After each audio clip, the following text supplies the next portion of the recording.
On this episode of the Ask Mike Reinold Show, we give some tips on how we keep up with the latest research and don't get overwhelmed with all the different journals that are out there. And we talk about the use of upper body functional testing to return to sport and whether or not we incorporate them here at Champion. The Ask Mike Reinold Show. Helping people feel better, move better, and perform better.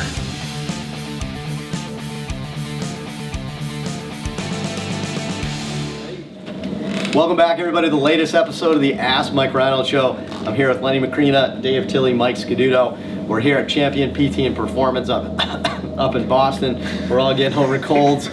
Not all of us. I try. Well, you'll have it next week. But yeah. Anyway, we're here for another great episode. We got some good questions. We got Kevin K. McNamara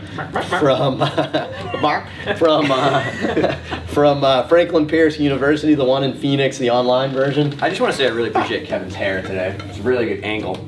It's like very well put together. I like it. Yeah, it's good. Kevin's stylish. He's got a little Brad Pitt Fight Club thing going on. I don't remember his haircut from Brad Pitt Fight Club. Ocean's 11, maybe? Yeah. Ocean's 11? Yep. Are you saying he looks like Brad Pitt? No. This is like the greatest day ever. That was awesome. Hey, I like it. Keep it up. Awesome, I like it. So, K-Max here, he's doing a great job in his clinical rotation here. He's going to ask some great questions, right? What do we got? 2 good questions today, K-Mac? That's right. Take it away, buddy.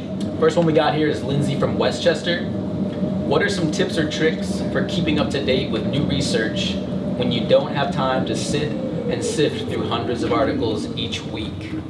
I like it. I like it. Sift, word of the day. I'm glad, Lindsay. I'm glad you added that towards the end because it almost sounded like you were just going to be lazy at the beginning, but now you're saying you're overwhelmed, which is good. It's like when you just don't have time, right? I'm glad you added to sift through hundreds of articles because there are hundreds of articles. So that's actually good. Like, how do you keep up with the latest research when there's so much out there? Well, I'll start it off for some reason. I don't know why. I usually don't start off, but I'll start this one off and just say, man, there are a lot of journals right now. Yeah.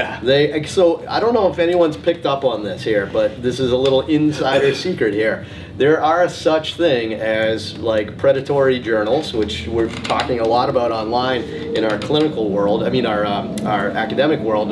These predatory journals that are actually trying to make money, and they're kind of like scams. Yeah. It's really bad research, really bad peer review. But if you're submitting something and a journal's like brags about like, oh no, we'll have like full online publication in 10 days, and it costs $900.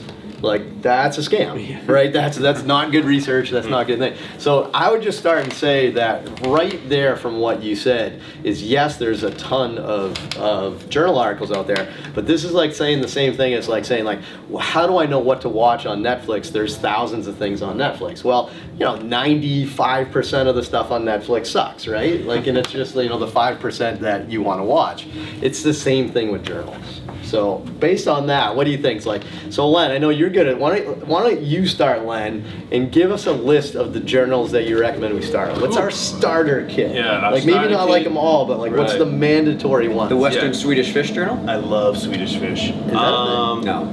Probably is. My big ones, if you're a sports section member, you got to go JOSPT, you got to go Sports Health Journal, AJSM, the American Journal of Sports Medicine, and then we'll take it over the pond and go to the British Journal of Sports Medicine, which I know is Dan Pope, his favorite. I know, right? He likes to go British.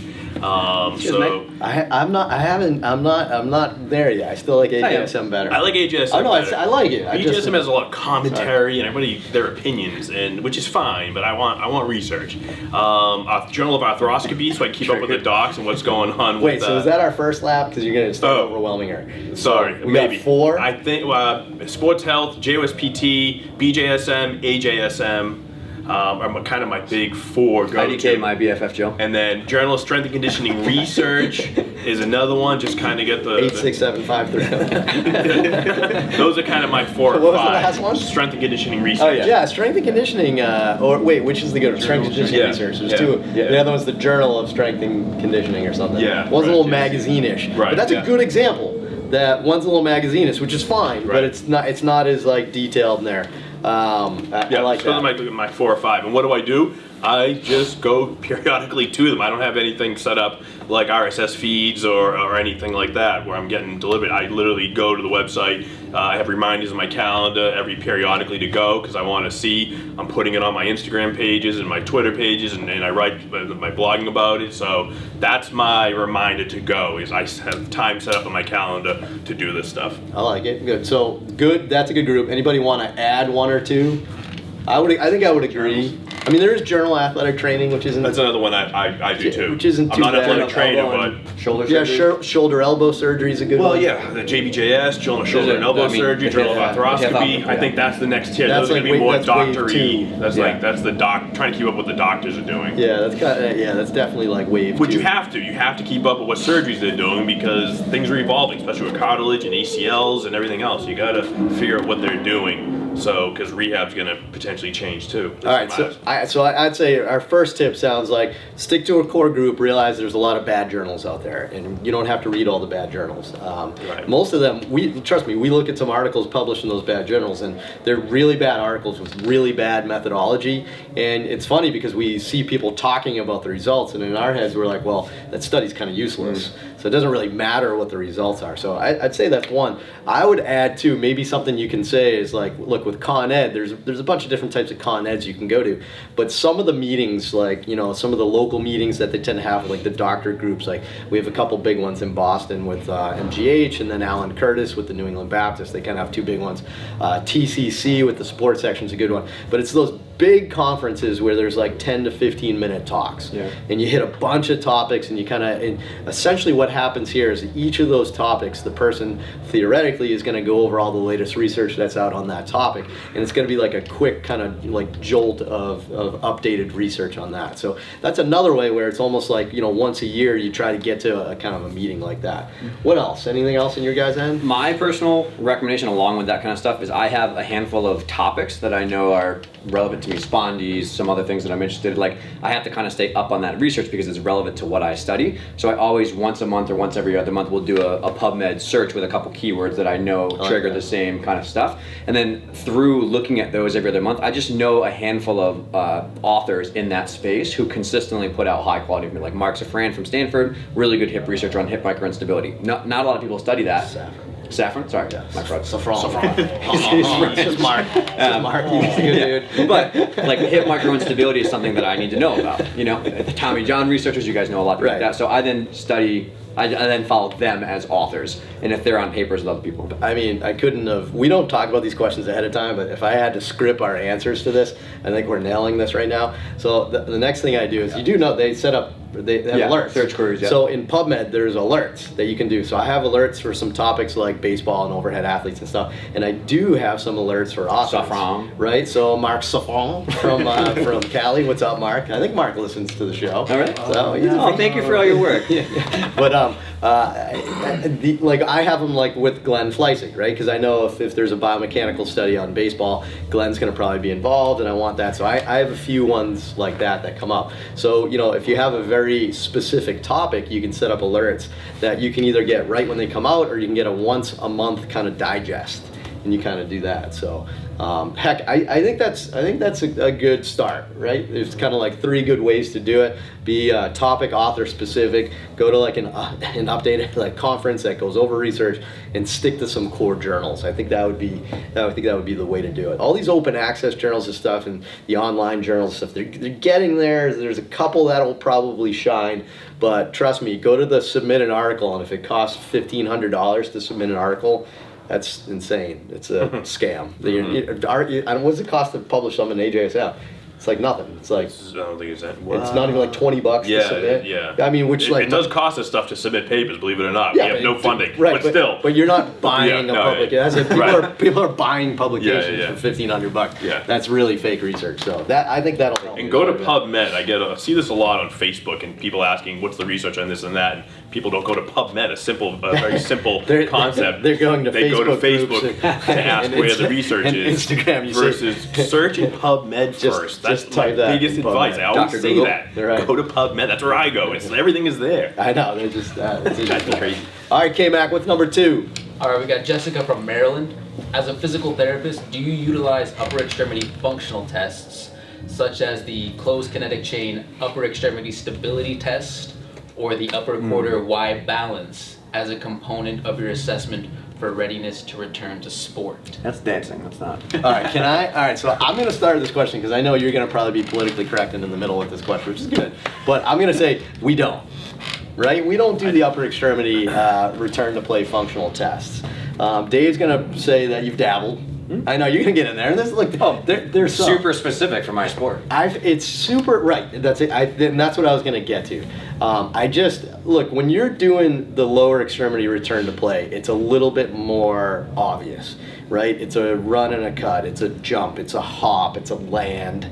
You know what I mean? It's like little, like even balance and stuff. That's real. All the tests. Hashtag. Like, I mean, I don't, there's very few sports where you're in a weight-bearing position on your upper body and like reaching and like what does that tell you? So are those good tests? I mean, yeah, they're not bad tests, right? But they're just, to me, they haven't been specific enough for me to want to say that we have to perform this, and if you don't pass it, you're not ready. I guess I don't know. Yeah. I feel like they're not there yet. Trust me, once a year or more than once a year, I see George Davies, who puts a ton of research into these things, and I ask him, "What's new? What are you doing different?"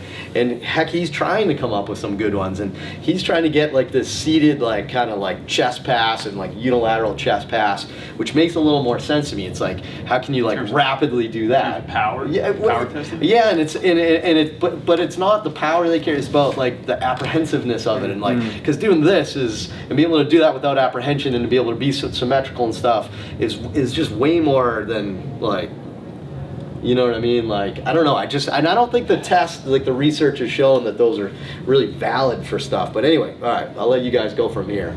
I mean, I agree. To be honest, like even though I work in a lot of upper extremity sports, I think that it's a challenge to take the information on a upper extremity closed chain test and have the external validity to say that automatically transfers to overhead sports or that transfers to whatever you're working on. Like that being said, my sport population that I work with is like half of it is on your hands, so it's like a little bit more applicable. Right. But even that being said, I mean, I went to the FCS course with Gray and learned the test from him with Dave, my friend Dave Durrani, to try to get this in gymnastics, and we're using it more. But it's still like, just because you have good single arm closed chain function doesn't mean you're good to tolerate traction forces, which is a huge disposition. Yeah, which is a huge main generator of pain in athletes is like the heavy traction forces. So I get it. I think it's important, and I use that along with the progression back to lower extremity. Like in the gym I'm watching people do pull-ups and push-ups and do stuff in the gym that I'm like, okay, you're starting to get there from a closed chain point of view. But the only one that I brought up and talked with you about is maybe the opposite shoulder tapping for reps in a certain amount of time, because again, it's apprehensive, it's quick reactive loading. Like, okay, now I think that's super applicable to the quick twitch stuff that gymnastics needs, but I don't know if I would use it in any other sport besides gymnastics. Maybe some other people in CrossFit. And Wrestling. I feel, I just feel like it's just not quite perfectly there yet. I'm not against them.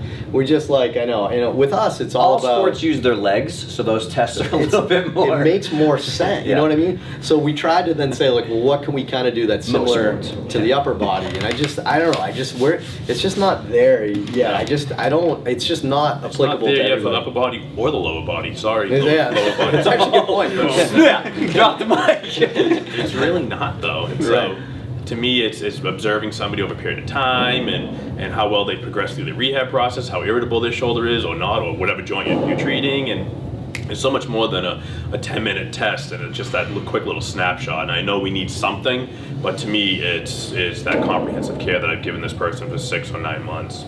Easier said than done, because not everybody has that access, so I completely get it. But team up with somebody who has that access and get them in a group that does that, like us. Real. Yeah, I mean, if you're even like, look, you're an athlete, you're 6 to 9 months out, even if you're done with rehab, if you're in the gym and you're doing like a shoulder press, you're doing push-ups, you're doing like bench press, I mean, I don't know what exercise you're doing. If you're doing those, I think you're gonna, you can pass that. You know what I mean? Like, so it's almost like, again, like just making sure that you just did the right exercises, is probably gonna be pretty good. Like if you score poorly on the Y balance test for the upper body, but you're doing a full comprehensive program in the gym, I'd be shocked. And a lot of those look for symmetry too, which we do. Like Dan and I are huge on getting someone to like 90% of their strength index. Like if you can half kneeling landmine press 80 pounds on one and 40 pounds on the other. It's not like, I mean, even if it doesn't hurt, you're like, okay, I'm not quite there yet. Right. You got to right. kind of think. You don't qualitative. necessarily need a test. So I don't know. It's something to keep in mind, right? Look, we'll never shun, you doing that. We never say it's a bad idea to do it. I'm just saying we don't. It's not like a core thing we do just because we just don't feel like it's there yet. If that makes sense. So, awesome. Another great episode. Thanks so much for the great questions. Head to MikeReinold.com, click on that podcast link, and you can fill out the form to ask us more questions. And then please go to iTunes, rate, review, and subscribe so that we can kind of keep bumping up the popularity of this podcast. It's doing great on iTunes, but the more popularity, the more people find it. So we really appreciate that. So thanks so much. See you on the next episode.